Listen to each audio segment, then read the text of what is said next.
The other days the Lord told me, look, I revealed to you my mind. So there are people, look, we've had people that have been with us here. Oh, and they trace and learn everything, and then they go and set up a kiosk. And they know grace. They leave believing that they are going to preach true grace. They leave here, but they do not take the feeling with them. They take the revelation and the mysteries, but not the feeling.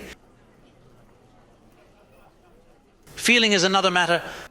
They are capable of incorporating all our teachings, presenting them alongside the Greek originals, Hebrew translations, and homiletic studies, while also engaging in countless other activities. But I did not take away the feeling, because the feeling is whether there is any communion of the Spirit, is to feel the same love. We have had people leave, but they didn't take the feeling with them, and do you know what happens to them? Look, they fail. Eventually it all comes crashing down on them, because they violated some principles. And here a principle that you violate, the house falls down on top of you. Don't you see that the principle is the cornerstone of the building? You remove the stone and the pyramid falls down. Even if it's a small thing, that small thing ruins the whole building. Everything you've worked for and everything you put in. Because Paul said it, even if you have all the mysteries already revealed, but there is not the love, the feeling. Don't you see that feeling is the heart of God? What Paul received was the feeling of God. However, since the apostles did not want to accept it, they killed him in Rome, because God hid the feeling and left the written revelation. 2,000 years were written there.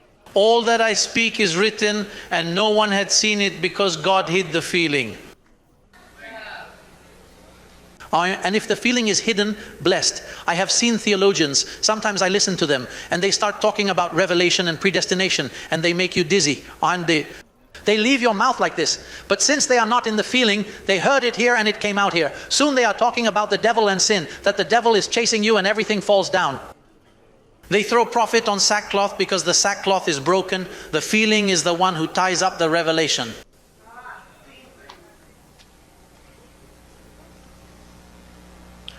Without the feeling, you see them and they can still be with us yet.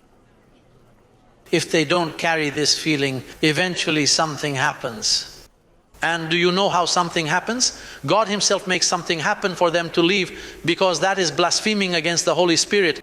Not having the feeling is blaspheming against God. It is to regard the blood of Christ as unclean. It is to hurt a brother. It is to know him in the flesh. And there he that knoweth in the flesh, behold, God purposed to know no man after the flesh. And if you violate that principle, you drop the cornerstone right there on the ground, and the building starts, it falls down. It's just that this is perfectly calculated like this, brother. God has this look. This is such a perfect government. There is no one who can throw it to the ground. This is the heart of God manifested.